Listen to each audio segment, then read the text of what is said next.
Pueblito de mis cuitas, de casas pequeñitas, por tus calles tranquilas corrió juventud, donde aprendí a querer por la primera vez y nunca me enseñaste lo que es la ingratitud. Hoy que vuelvo a tus lares, trayendo mis cantares y con el alma enferma de tanto parecer, quiero pueblito viejo morir aquí en tu suelo, bajo la luz del cielo que un día me vio nacer. Pueblito de mis cuitas, de casas pequeñitas, por tus calles tranquilas corrió juventud, donde aprendí a querer por la primera. Viene presentándose en el municipio de Funza un tema bastante álgido por el patrimonio, a causa de la demolición del patrimonio cultural de Funza. Usted hace parte de ese proceso que estuvo muy pendiente de ello, de que no se violaran pues, las normas, todo eso. Contémosle a nuestros televidentes cómo fue ese proceso cuando usted inició. Bueno, quiero hacer la aclaración que actualmente no hago parte de ese. No, pero en esa época.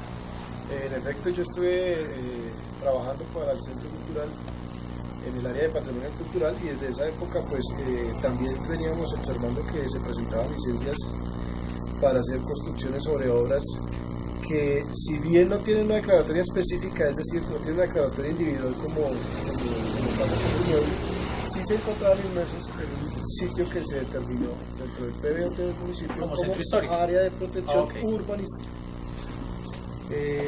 Y digamos que nosotros lo que pretendíamos era que se mantuviera o se conservara, porque por eso se llama área de conservación, las características de estilo que tenían los inmuebles del municipio de Funza, que principalmente son de estilo colonial.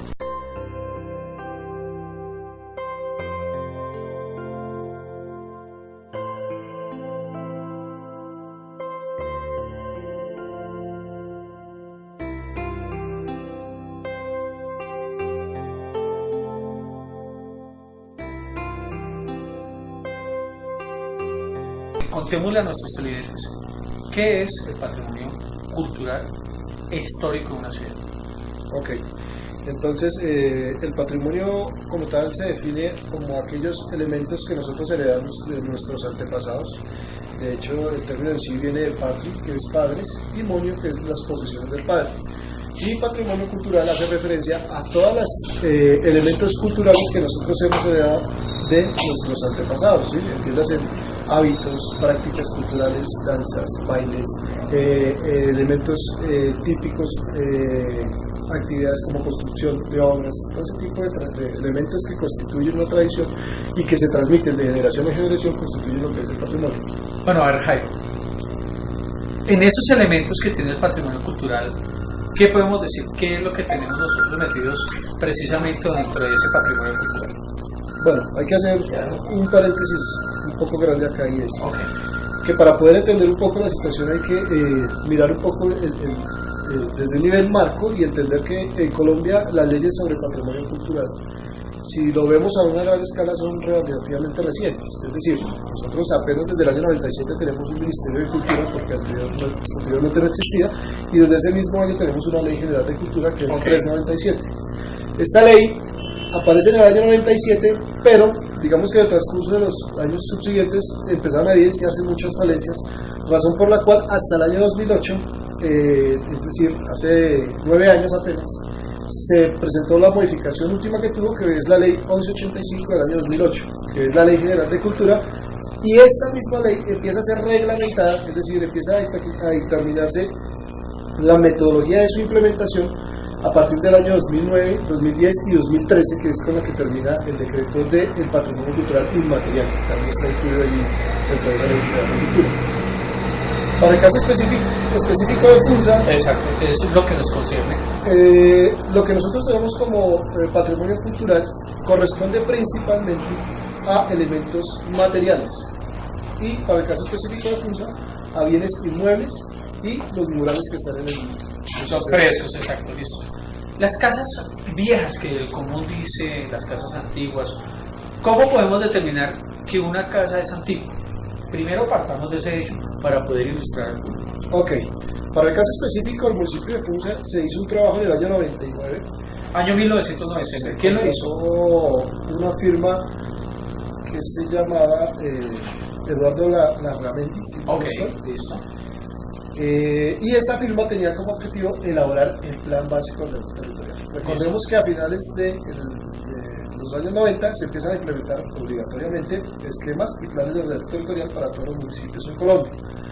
Funza empieza a implementar su Plan Básico de Ordenamiento Territorial y dentro de ese contrato que se hace se incluye un capítulo que se llama Patrimonio Cultural.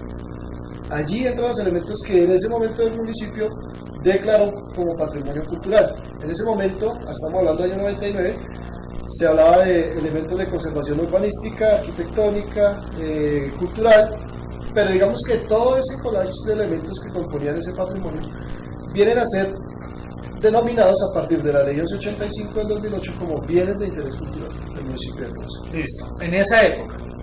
Y ahora, digámosle, ¿cuáles son? Es que es muy importante para ilustrar a la mayoría de personas cuáles son esos inmuebles, o sea, la teja de barro. Describámoslo un poco. Ok, bueno, en términos generales, ¿qué características encontramos que son típicas de estas construcciones? Muros en adobe o en tapia pisada, que es una técnica bastante antigua, tejas de barro cocido o teja española, como se conoce también.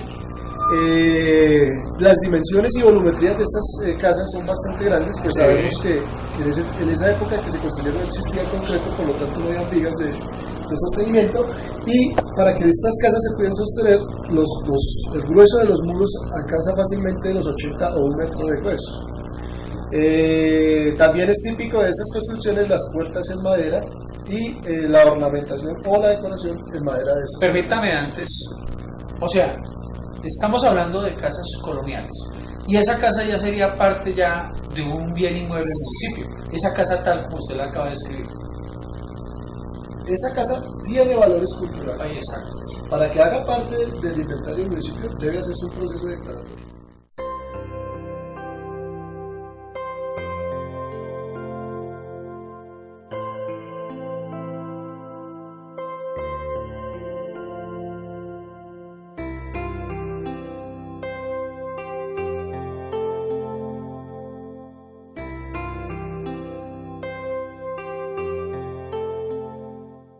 Ese arrasamiento, como usted lo llama, obedece más a otros fenómenos como son lo que se denomina el progreso, ¿verdad? Entonces se dice que cuando llega el progreso viene haciendo cambios, destruyendo y digamos cambiando un poco lo que es tradicional en los municipios.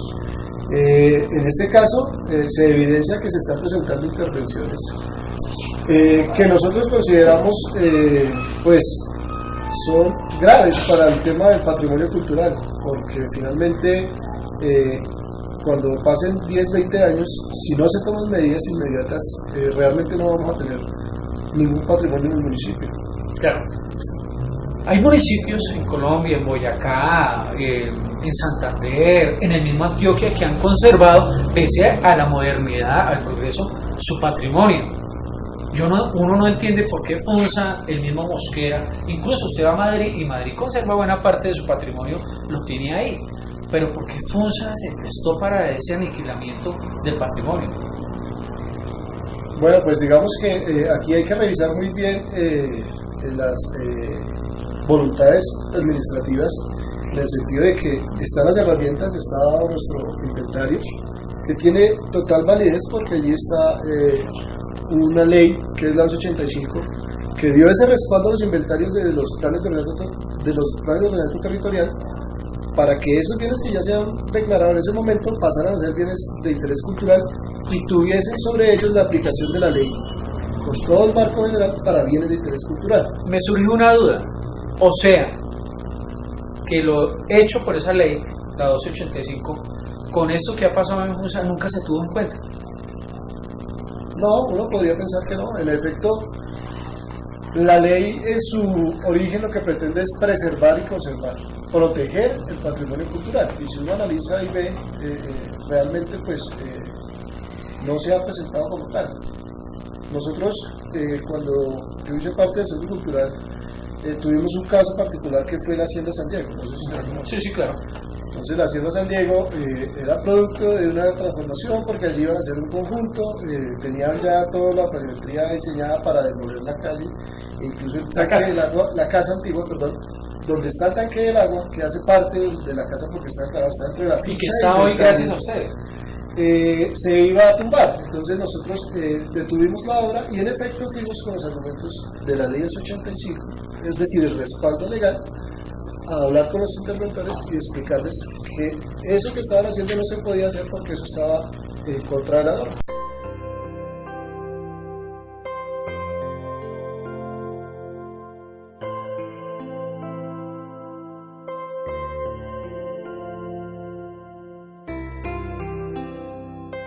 ¿Cuál es la función del Centro Cultural Bacatá sobre estos inmuebles con respecto a planeación municipal? El Centro Cultural Bacatá hace una veeduría realmente y en términos del proceder normativo debe emitir un concepto sobre la intervención de un inmueble. Quien da la licencia Es planeación. de intervención finalmente es planeación, pero son dos entidades de una misma administración. Recordemos que tanto planeación como centro cultural representan la administración. Bueno, y si el Centro Cultural Bacatá da un visto bueno, en este caso hablemos de un supuesto negativo, planeación que hace ahí, o sea, lo toma en cuenta, porque veo yo que es que aquí hay, de pronto, no hay esa transversalidad de la que habla el alcalde Montagu, sino por el contrario hay como una ruptura, no hay esa unión de ideas o criterios. Pues es fundamental que se busque porque en este momento, con el marco legal normativo que tenemos, el concepto que da el Centro Cultural Bacatá tiene el mismo peso y tanto y más que la licencia que entrega Planeación. En el sentido de que el Centro Cultural debe velar por los bienes de interés cultural. Y si ellos ven que se va a haber una afectación, entonces emiten un concepto favorable o desfavorable sobre esa intervención, Planeación no puede pasar por encima de ese concepto.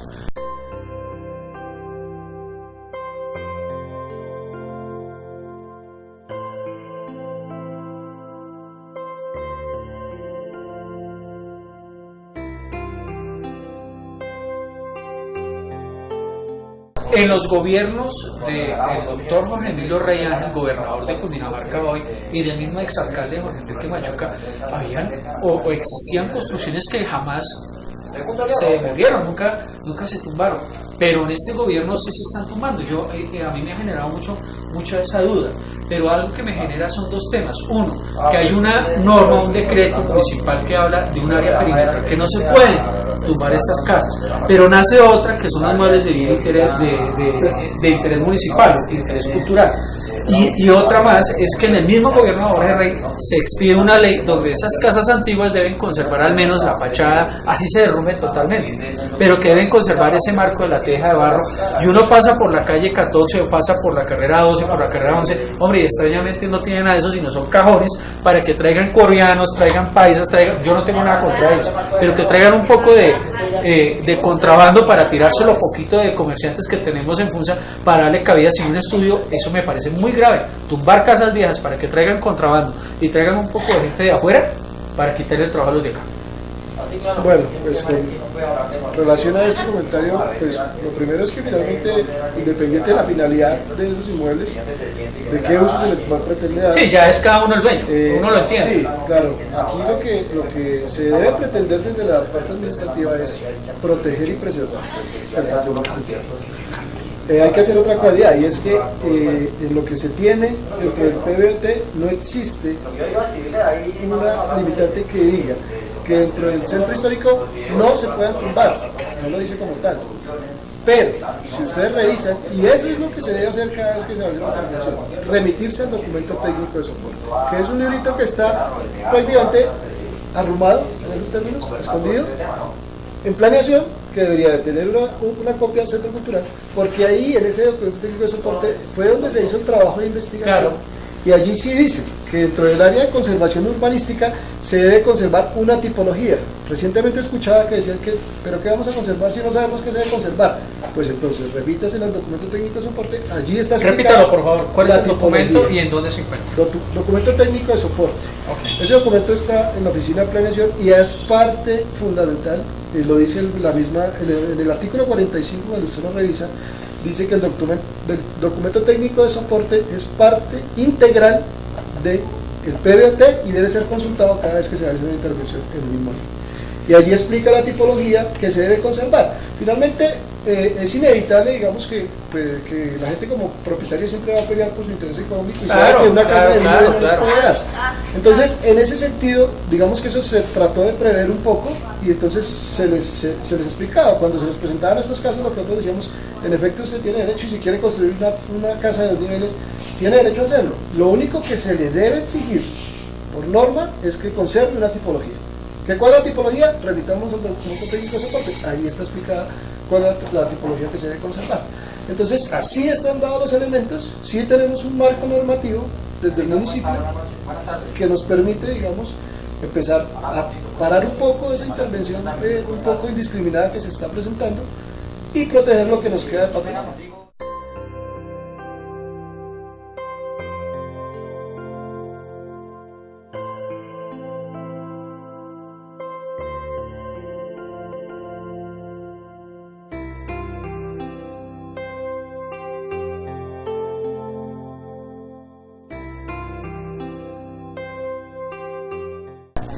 Esos inmuebles, ya para culminar, que tienen esa placa de que patrimonio cultural o inmueble de interés cultural, tiene una casa, y me remito a algo muy importante que sucedió acá en el centro, a menos de una cuadra del parque, pero por la carrera 13, me pregunto, si una casa tiene una placa con eso que dice bien de inmueble o inmueble de interés cultural, ¿por qué la otra no? Si ambas son iguales. ¿Qué sucedió ahí con ese estudio? Ese plaqueteo que hicimos muy bien, sí, en claro. ese periodo pretendía justamente determinar cuáles son las casas que tienen una declaración específica. Okay. Cuáles aparecen en el listado con nomenclatura para cada uno de los inmuebles. Pero pues en efecto hay muchas casas que tienen características y que no están incluidas. Lo que sí sé que tengo entendido que me parece muy positivo es que se está haciendo un trabajo humanitario para incluir esas veredas y las rurales, tanto urbanas como rurales, dentro del inventario, porque creo que eso es a lo que se le debe apostar, y es que justamente debemos no estar adelgazando nuestro inventario, sino estarlo engrosando, de tal manera que podamos abarcar todo lo que en este momento puede dar testimonio de nuestros antepasados como parte de nuestro patrimonio.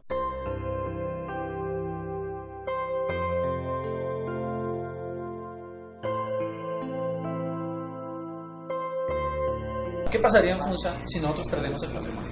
¿Qué pasaría a futuro? Bueno, eso es como que se nos pierden los documentos, ¿no? Quedamos sin identidad. Entonces, pues díganme usted, ¿qué sucede cuando se pierden los documentos? Usted va a cualquier lado y nadie le puede dar fe de que esto es cierto. Digamos que todo este patrimonio constituye nuestra identidad, ¿sí? Entonces, si nosotros permitimos que eso se pierda, pues no vamos a tener que contarles a nuestros hijos lo bonito que ha sido y que fue nuestro municipio.